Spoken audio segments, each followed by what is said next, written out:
35 years have elapsed since capital punishment has been inflicted in the town of Dumfries, and we would fain see Dumfries spared the repetition of so painful an event, which is rendered doubly painful by the sex of the criminal. This statement in the Glasgow Herald on Wednesday the 16th of April 1862 mirrored what many were thinking following 40-year-old Anne Hannah's murderer Mary Timney being found guilty and sentenced to execution by hanging, especially as Mary Timney had continued to plead her innocence and her guilt being found only through circumstantial evidence. However, within days of this statement appearing in the Glasgow Herald, a confession would change many people's minds. Before I get into the story, here's a promo from ODFM, which is a fellow Darkcast Network podcast and is hosted by Jenna and Kelly. Hey there, true crime fans. Are you looking for a podcast that combines your love of crime stories with a good laugh? Look no further than the ODFM podcast. ODFM is the podcast that brings you true crime and comedy in a way you've never heard before.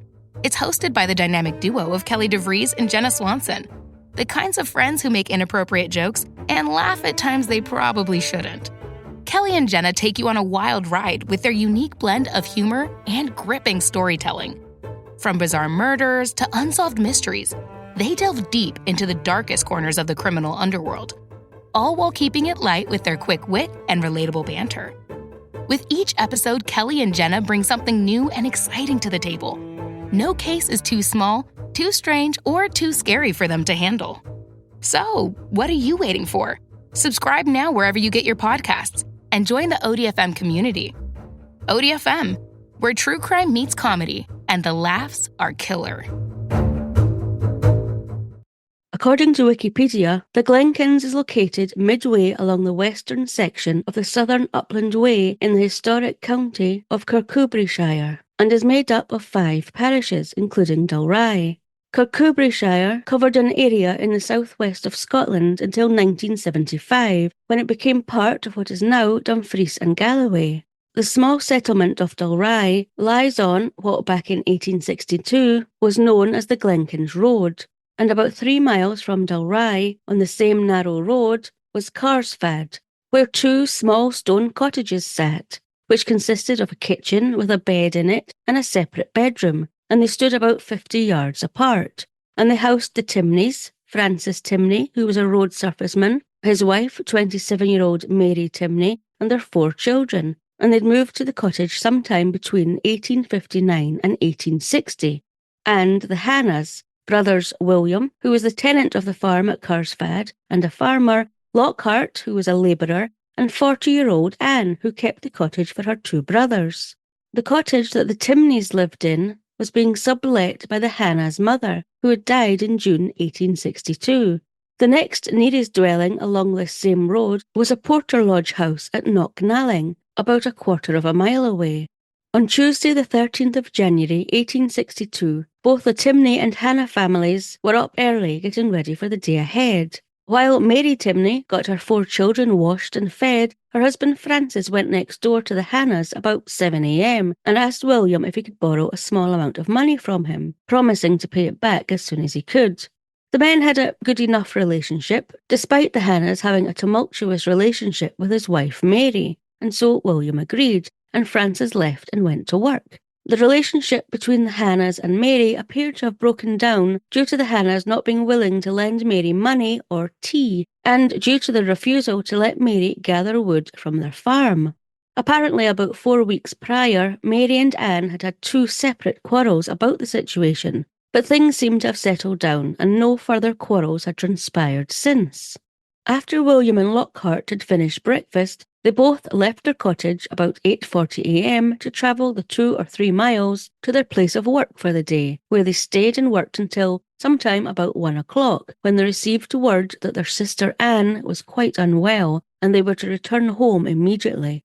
William dashing home first, with Lockhart following quickly behind with their horse and cart. After Anne Hannah had seen her brothers, William and Lockhart, off to work, she began to clear the breakfast dishes away, tidy the kitchen and get some clothes washed, before about 9:30 a.m. taking a break and getting some fresh air at the front door briefly when she saw some local school children making their way to the school about a quarter of a mile further along the road. Although before Anne went back into the house, she saw two of the school children going into the Timney cottage. But Anne just tutted, shook her head and returned inside to continue the day's work. Around about 11:30 a.m, Anne then left her cottage again and made her way to the Hannah's woodpile to stock up for the fire that evening, only to find her neighbour, Mary Timney, also on the way there, which incensed Anne, because this was their woodpile, not for the Timneys' use, and so Anne reminded Mary of this, which resulted in the pair not only exchanging high words, but also blows, before Mary stormed off back to her cottage, as did Anne to carry on working in her cottage after she'd stocked up on firewood. 40-year-old Anne Hannah was found not long after 12:30 p.m. by Agnes McClellan, lying face down on her kitchen floor in a pool of blood. Agnes McClellan, sometimes known as Nanny, lived in a neighbouring village about a mile and a half from the two cottages at Carrsfad with her father. Agnes was a kind of helper, and many of the local women would call on Agnes's services when they needed. Agnes knew both the Hannahs and the Timneys, and Agnes had actually helped the Hannahs by taking care of the Hannahs' cottage and William and Lockhart when Anne had left for a few days to see family. On Tuesday the 13th of January 1862, Agnes had awoken early as usual to begin working in her house, before sometime before 12 noon receiving a message, presumably sent via a child, from Mary Timney, asking her to come to her cottage that very day in order to bake cakes for her. Agnes finished off what she was doing before making her way to the cottages at Carrsfad, arriving there shortly after 12:30 p.m. As the Timneys' cottage was after the Hannah's cottage, Agnes thought she would pop in and say hello to Anne on her way past. Agnes noted immediately that one side half of Anne's front door was open, and so she called out and went inside, making her way to the kitchen door, which was almost shut. Receiving no answer from Anne, Agnes pushed open the kitchen door and froze. She could not believe what she was seeing. Anne on the kitchen floor, with both of her arms underneath her body and pools of blood all over the floor. Shocked, Agnes said out loud, according to the Morning Post on the 10th of April, "Dear me, Anne, what's ado?" Anne was still breathing at this point, but was unable to reply, and so Agnes fled from the cottage and ran immediately to the Knocknalling lodge house where Robert and Elizabeth Coates lived, about a quarter of a mile away. Upon Agnes arriving at the lodge and telling Robert and Elizabeth Coates what had occurred, a message was sent to Anne's brothers, William and Lockhart, telling them to come home immediately, as well as to the local doctor and police officer, before Robert and Elizabeth, Agnes, and John McAdam, who was visiting the Coates, made their way back to the Carrsfad cottages. Back at the Carrsfad cottages, Mary Timney was waiting patiently for Agnes to turn up to bake cakes for her. But with no sign of Agnes yet, Mary went to her door to have a look out to see if she could see Agnes coming along the road. Instead, though, Mary saw Robert and Elizabeth Coates, Mr. McAdam, and Agnes hurrying into Anne Hannah's cottage. Curious, Mary slowly made her way to Anne's cottage too, to see what was going on, and upon entering the kitchen of the Hannah's cottage and seeing Anne and the pools of blood, said, "Dear me, Nanny, I think the like of this was never seen before," to which Agnes replied, "I think not." As Mary stood in the kitchen of the Hannah's cottage, she watched as Robert Coates lifted Anne from the floor, with blood flowing from her head, and laid Anne gently on her bed in the kitchen, at which point Anne said, "Oh dear," before falling unconscious again. While everyone waited for Anne's brothers, the doctor, and the police officer to arrive, they all took note of the state of the kitchen and Anne. It was noted that Anne's cap had been removed from her head and was lying on the floor, and that her hair was all bloody. There was also a butcher's knife lying on the floor where Anne had been, which was covered in blood, as well as a poker on the floor, which was also found to have blood and what looked like Anne's hair on it. The knife was used by William to kill pigs, and the poker was used for the kitchen fire. The uneven kitchen floor had clots and pools of blood over it, but the blood had dried where it was thin. It was also noted that there was a spattering of blood on the table and chairs. However, the furniture did not look as if it had been disturbed, and there were damp clothes found lying on the floor, as if Anne had been wringing the newly washed clothes and had been disturbed. During this time, Mr. McAdam also asked Mary Timney if she had heard or seen anything, to which Mary had replied that she hadn't, with Mr. McAdam commenting at the time and later that it was strange to him that someone living so close to where a brutal attack had taken place had heard nothing. Mary had replied that she hadn't been very well and that this was her first time out of the house that day. Due to how far away Anne's brothers were working, William did not arrive back to the cottage until about 3 p.m, and Lockhart about an hour or so afterwards. When William arrived at the cottage, he was shocked to find his sister unconscious and having been so savagely attacked. But he was also shocked and annoyed to find Mary Timney there, since he knew that she and his sister had had fights previously, and so he told her to go home, that she was doing no good, at which point Mary left, after having been in the Hannah's cottage since Anne had been found almost 2 hours prior.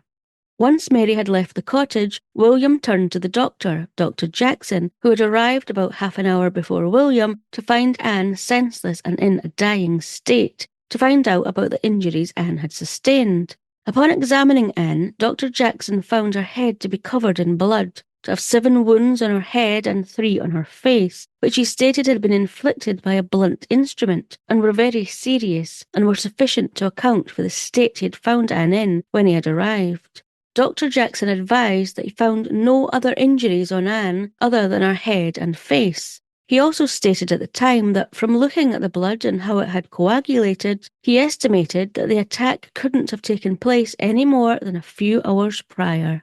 Sadly, Anne never regained consciousness again and died in the bed in her kitchen cottage about 9:30 p.m. that night. Following doctors Jackson, Shand and Millman carrying out a post-mortem 2 days later, the cause of death was determined to have been due to a compound fracture of the skull and that Anne's ribs were also broken, a fact that Dr. Jackson didn't notice at the time of his initial examination of Anne, and that a poker could have been the weapon of use to break her ribs. All 3 doctors stated that none of the wounds found on Anne could have been self-inflicted or have been caused by a person falling on the stone floor during a struggle, but that someone else would have had to have attacked Anne in order to explain the wounds that had been found. Following the local police officer receiving word that Anne had been brutally attacked in her home, he too arrived at the Hannah's cottage and was present when Anne sadly died. But he had already started looking for Anne's attacker and murderer long before Anne had died, and what he had heard while being present in the Hannah's kitchen for a number of hours gave him a pretty good idea where he was going to start, and so a search of Mary Timney's cottage was his first port of call. During this search, he found hidden a damp from being washed green tartan dress with a red stripe and a petticoat, both of which displayed stains and markings and belonged to Mary Timney, and it was proven that she had been wearing the very same tartan dress and petticoat on the morning of Anne's attack, following speaking to witnesses. But even better than that, a beetle, or mallet, was also found in the Timney cottage.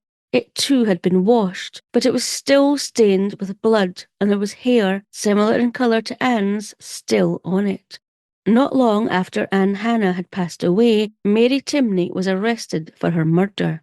She vehemently pleaded her innocence, saying that she had no idea what had happened to Anne, and no idea why she hadn't heard anything while Anne was being attacked. That yes, they had had their differences, but she'd been ill that day. The first time she'd been out that day was when she had seen Agnes and the Coateses going into Anne's cottage, and she went to see what was going on. That was the first she knew Anne had even been attacked. And she also denied any knowledge of the beetle or mallet, or how it had got into her house, and why it was stained with blood. Despite all these pleas, Mary Timney was arrested on the evening Anne died, and taken to the local jail to be questioned, and a declaration to be taken, which she gave denying all knowledge of Anne's attack and murder. She continued to be questioned, and 3 days later she gave another declaration, stating the same, denying all knowledge of the crime. However, it was felt by the police that they had enough evidence, circumstantial as it may be, as nobody had actually seen Mary Timney enter Anne's cottage or commit the awful act, and so Mary Timney was kept in jail and committed to a murder trial sometime in April. However, 3 weeks after Anne's attack and murder, Mary Timney gave another declaration. This time, though, she named her own mother as being the person who had committed the horrible attack, going as far as relaying an apparent conversation that had passed between Mary Timney and her mother following her mother apparently attacking and subsequently killing Anne Hannah. This, however, was quickly disproved, as there were many witnesses who could place Mary's mother miles away from Carrsfag that day, and so once again all suspicion was firmly on Mary Timney, despite her denial. The 2-day murder trial began on the 8th of April 1862, with Judge Lord Deas presiding, with Mary Timney facing the charge of, on the 13th of January 1862, having wickedly and ferociously attacked and assaulted Anne Hannah with a poker or piece of iron, a large butcher's knife, and a heavy wooden mallet or beetle or some other lethal weapon, striking Anne several times about the head, face, and other parts of her body, where Anne Hannah had been cut, bruised, and received a fractured skull and was mortally injured and died a short while afterwards. It was said in the Morning Post that Mary Timney had appeared vacant and unconcerned as she had replied that she was not guilty of this crime. Taking to the stand to give their account of the fateful day were Agnes McClellan, Robert and Elizabeth Coates, John McAdam, Dr. Jackson, Dr. Shand, Dr. Millman, William and Lockhart Hannah, and the police officer John Robson, who had searched the Timneys' home and arrested Mary Timney. Also taking to the stand were two sisters, Jane and Margaret Barber, who had been the two girls Anne Hannah had seen going into Mary Timney's home on the morning of her murder. The two girls, both being under 10 years old, told of how they had gone into the Timneys' cottage on their way to school on the morning Anne had been attacked, and that Mary had been wearing a green tartan dress with a red stripe, the same dress that the police officer later found damp, having been washed. Also taking to the stand were two of Mary Timney's children. There was Susan Timney, who was also just under 10 years old, and she told the judge that she remembered the day that Anne had been killed, saying that her dad had gone to work as normal, that her mother had been wearing a green tartan dress with a red stripe and a petticoat, that her mum had left the house early to feed the pigs, and then the Barber girls had come to their home before going to school. She then said on the stand that after the Barber girls had left the cottage, her mother did not go out again.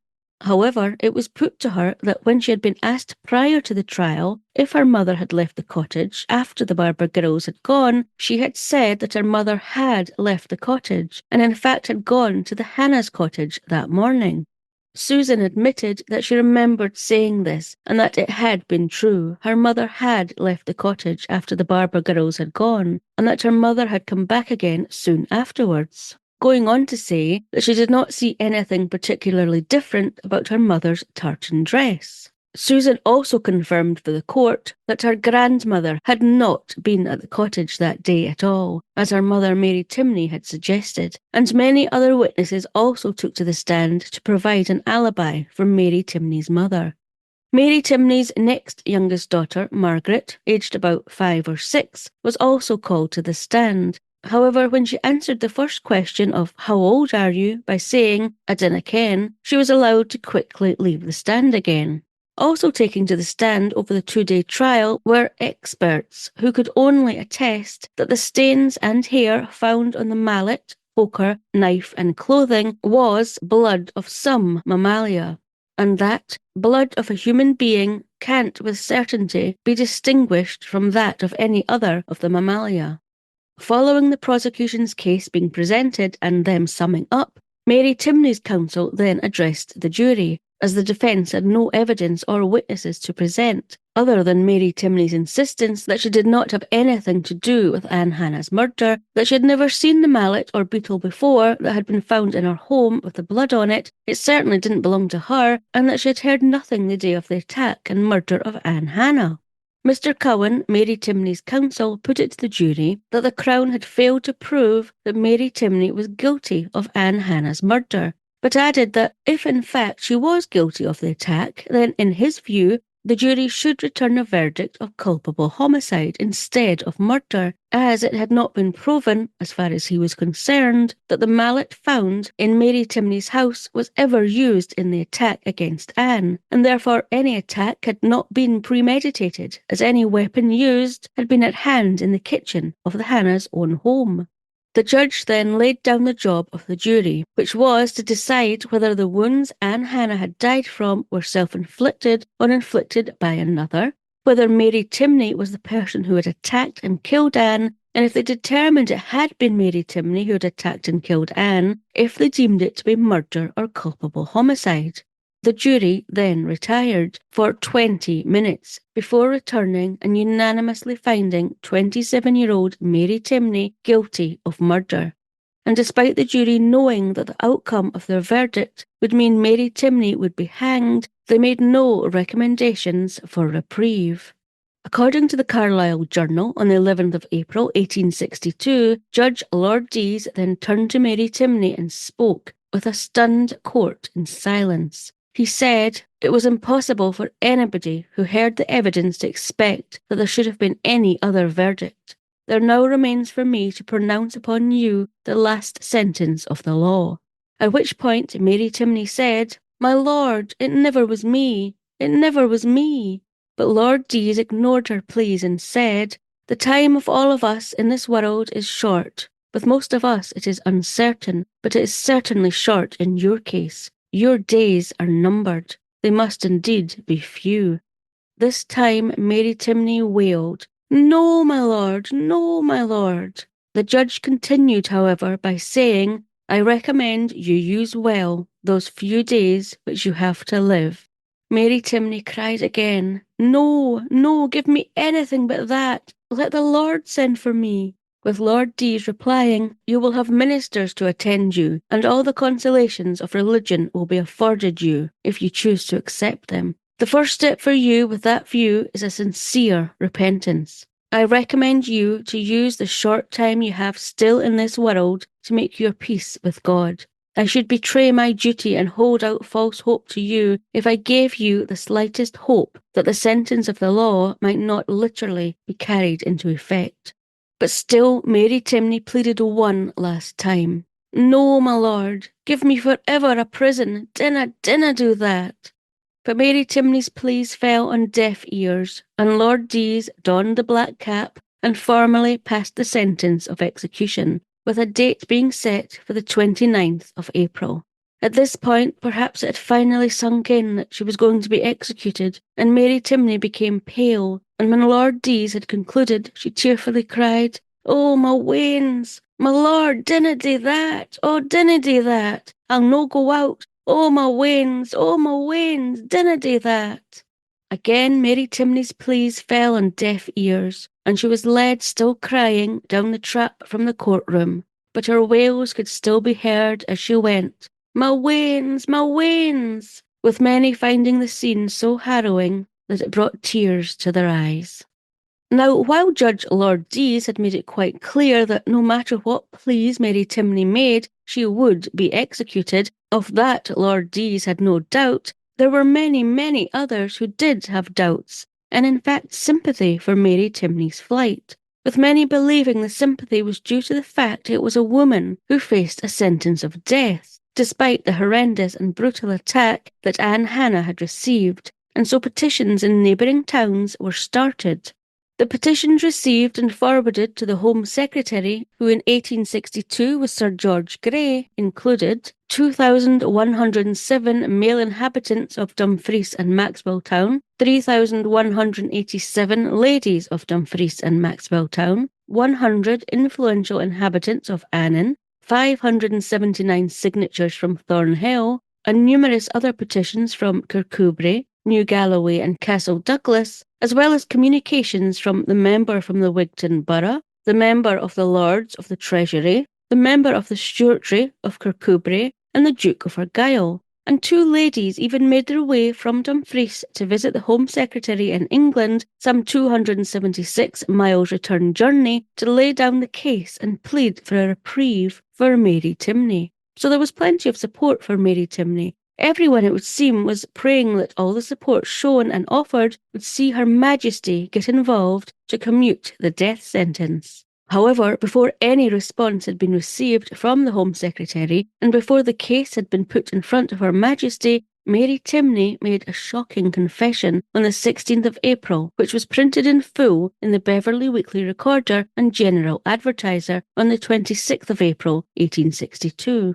Mary Timney had finally admitted that yes, she had been the one to attack and murder Anne Hannah, but insisted that she had not intended to kill her, that it had not been premeditated, and that Anne had provoked her, and that she had not taken the mallet or beetle from her home, insisting that it had been in Anne's kitchen when she got there.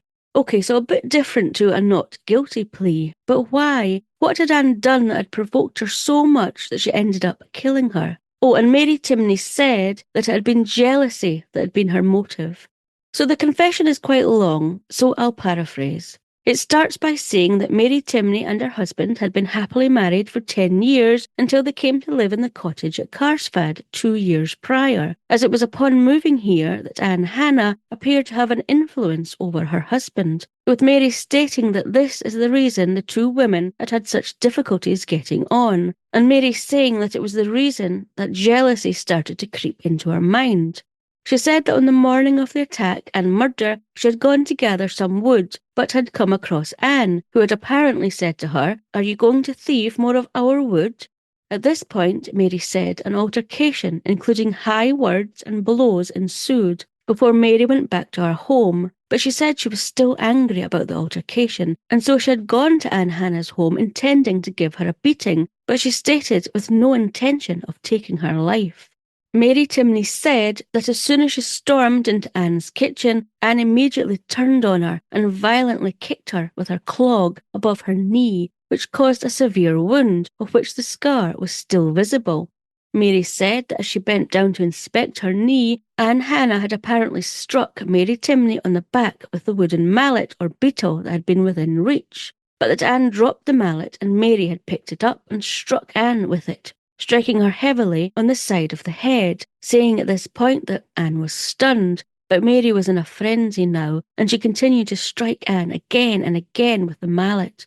When Mary Timney realised that Anne was down on the ground and severely wounded, she left Anne's house, carrying the mallet, not realising she still had it until she was back at her home. Hence why Mary Timney firmly believed that she would receive a reprieve, as clearly she had not gone to Anne's house with the intention of killing her. She merely wanted to give her a beating.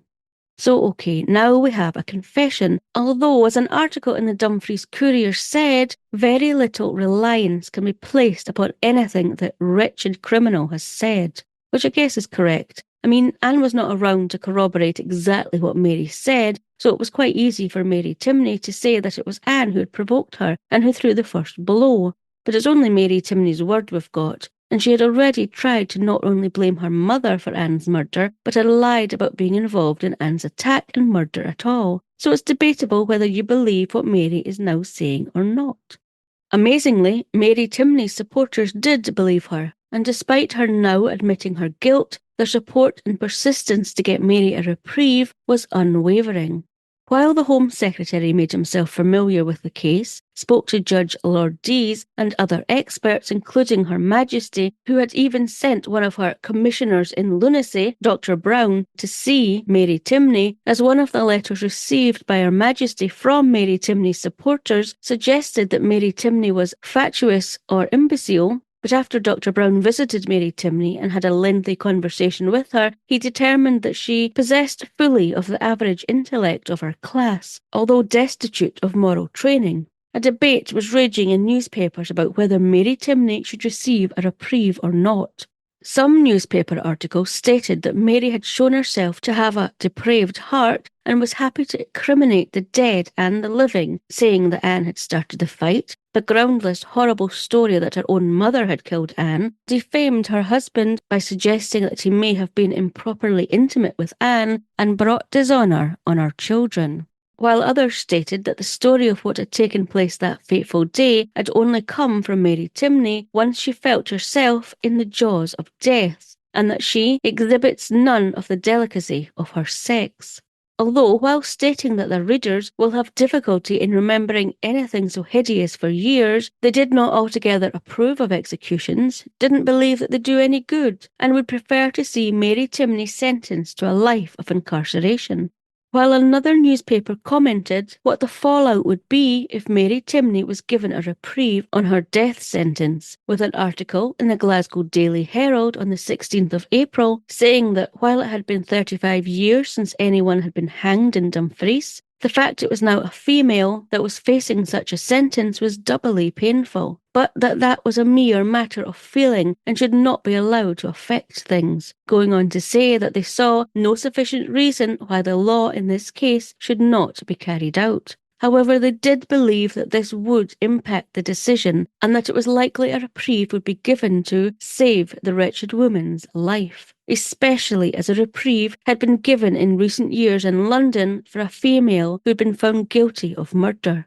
The writer of the article clearly felt that if it were a man who had been found guilty of the same murder, no reprieve would have been given, and they didn't feel it right that a reprieve should be given in Mary Timney's case either. The same article went on to say that as a female sovereign currently sat on the throne, she too would find it hard not to sympathise with Mary Timney's plight, and would fight to issue a reprieve, going on to say that this would be more so the case due to Her Majesty's current circumstances. So I wondered what current circumstances the writer was talking about, and it was because the Queen's husband had died in 1861 and Queen Victoria was in mourning and had removed herself from most things in life for a more secluded, sedate life in the Highlands of Scotland. The writer of the same newspaper article in the Glasgow Daily Herald went on to try and predict what may happen in the future if Mary Timney was given a reprieve, something that the Home Secretary was no doubt already thinking about. The article said that if Mary Timney was given a reprieve, that the idea would take root in the public mind that no female criminals will be executed, a consequence the writer strongly imparted on the reader that should be regarded with serious apprehension, going on to state that the danger is that should the sentence of the law not be carried out, the Karsfad may be followed by other murders, that women may not only give free vent to their own hate, but become the instruments of men's rancour, confident in their immunity from the punishment of death. The article ended by saying it is for Sir George Grey to decide whether this risk may be run in order to avoid the painful proceedings of executing a woman. Now, while all of this is going on outside Dumfries Prison, Mary Timney's prison life is anything but content. For the first few days after receiving the death sentence, Mary Timney was reported to be in great mental and physical distress, weeping bitterly, although she did become calmer and more composed by all the support she was receiving, and she carried hope that she would receive a reprieve. She was also receiving much support and guidance from the prison chaplain and spiritual advisor, with it being the chaplain she had initially made a full confession to, although it was reported that she had not expressed any great horror at her crime or any contrition for it. Since making a full confession, it was reported that Mary Timney had been able to sleep and eat well, and had been visited sporadically by her husband and 4 children, and was said to be very tender and affectionate towards them, although each time they had to leave again, Mary Timney would be deeply affected. Mary's children, mother and sister had visited Mary for the last time on the Wednesday before her execution date. Mary hoped and prayed until the 26th of April, when a communication from Sir George Grey was received, which stated the decision he had come to. It stated, according to the Scotsman on the 26th of April, that Sir George Grey could see no grounds for recommending that the capital sentence in Mary Timney's case should be commuted. Therefore, Mary Timney's execution would go ahead in Dumfries between the prison and the courthouse on Tuesday, the 29th of April, 1862, 3 days later. And just like that, all the hope Mary had been holding on to about getting a reprieve was gone, and Mary Timney, on receiving the news, suffered a severe convulsive fit. But over the next few days she did come to terms with her fate, and then it was the day before her execution, Monday. She was said to have awoken early, although she hadn't been able to sleep much since finding out her fate. but she remained calm most of the day until the early afternoon, when it was reported her pulse sank rapidly, with her being deemed to be physically exhausted, and it being stated by the prison medical officer that had Mary's imprisonment been of much longer endurance, she could not have survived till the morning of her execution. Later on the Monday afternoon, her husband visited her for the last time, where Mary told her husband to bring up her children well and in a godly manner before they parted for the last time, which was said to have been a calm farewell. Mary then sat down and began to dictate letters for her mother and sister, although upon finishing she suffered a violent attack of hysteria, and the prison doctor gave her soothing medicine to help calm her, although the attack lasted for over 2 hours. But by 10 p.m. she had tired herself out and she fell asleep, before waking up again between 5 and 6 a.m. on Tuesday the 29th of April, 1862, execution day. It was reported that she didn't eat any breakfast. Mary was then visited by the prison chaplain, and it was reported that her distraught wailings could be heard resounding through the prison. The scaffold had been erected before daybreak and could be seen from the street. When the death warrant had been handed over, the executioner was prepared and ready, and around 2,500, mainly men, and 200 special constables to prevent disorder, although there was none, were present. It was just before 8 a.m. now. Everyone waited for Mary Timney to appear. When she did, she had her head down and was being heavily supported to walk by 2 men and was moaning heavily. When she looked up and saw the scaffold, she shrank back and wailed louder, crying, "Oh, oh." As she was led to the steps and urged to go up them, she was heard to cry, "Let me stand a minute, I'm weak." As she was being led up the steps to her death, she began to wail and cry, "Oh, my poor wains, my wains, my poor wains, oh, oh." As Mary Timney reached the top of the steps, a prison worker arrived and handed a letter that had a London postmark on it to the prison governor, who stood at the bottom of the scaffold steps. Everything stopped and silence fell while the governor hurriedly opened the letter, with many hoping it was a letter with a reprieve. However, it was not. It was a letter from someone at the Evening Herald in London, requesting that the prison governor telegraph the newspaper an account of the execution so they could add it to the newspaper's afternoon edition. And so the execution carried on. It was reported that Mary hadn't actually seen the delivery of the letter, and so no false hopes were given to her. As Mary stood at the top of the scaffold, waiting for the executioner to put the cap over her face, she briefly looked at the crowd that had gathered, and they in turn looked at her, saying later that she looked bewildered and stupefied with terror, before Mary again was heard to cry, "Oh, my wains, my wains, oh, my wains." Mary was then placed on the drop. Her ankles were fastened with a belt, and the cap was drawn over her face, at which point she began to scream, intermingled with crying, "Oh, my poor wains." The rope was then placed around Mary's neck, as Mary continued to scream and cry, "My wains, my wains." Mary was screaming when the bolt was drawn back, and she dropped and began to swing in the air, convulsing, until 27-year-old Mary Timney was dead. Her body was left to hang for half an hour before being removed. Mary Timney was buried within the prison grounds the following day. She had left behind 4 young children. Anne Hannah had been 40 years old. So what do you think? Do you agree that the execution had to go ahead despite the fact it was a woman who was being executed? Or, like the author of the letter sent to and printed in the Dundee Courier and Argus on the 2nd of May, 1862, who thought it surprising and sorrowful that Mary Timney's case should be the only one to have a plea of mercy refused, going on to state that there had been 2 other recent cases in Dundee, being about a 2.5-hour drive north and east of Dumfries, where the death penalties had been reprieved. One being 12 months prior, when a mother had murdered her small child, and the second being a few months prior, when a man had cruelly ill-treated and then killed his wife. The letter went on to say, neither of the culprits in those cases deserved, in my humble opinion, so much the sympathy of the public or favour from the hands of the law as the wretched woman, Mary Timney, who more than fully explained her offence on the scaffold at Dumfries. So what do you think? Do you think too much was made of Mary being a female killer, and therefore she just couldn't be given a reprieve for fear that more women would kill? Or do you think that Mary Timney committed such a brutal attack and murder, whether she was provoked or not, and she needed to be made an example out of? Let me know what you think. I know you might be expecting Scotland Then to be next, but you'll have to wait until next Tuesday for that. This episode is a bit long already, and I found so much from April 1862 that I want to tell you about, so I've decided to make it its own episode. Also, I might have mentioned this before, but I was recently at CrimeCon in London, and I met so many fantastic people, including some of our listeners, which I really loved. I'm going to give you all a shout out in the Scotland Then episode next week, so don't forget to listen to that episode too.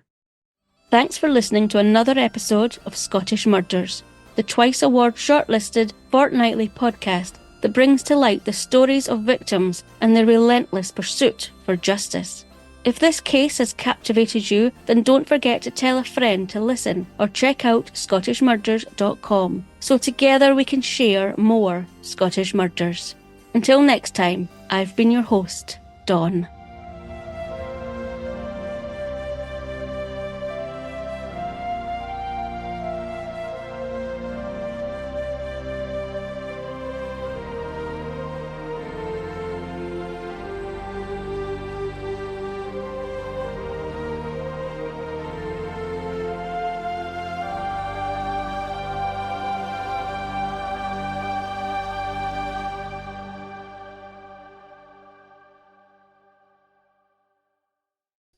Scottish Murders is a production of Clurin Ton.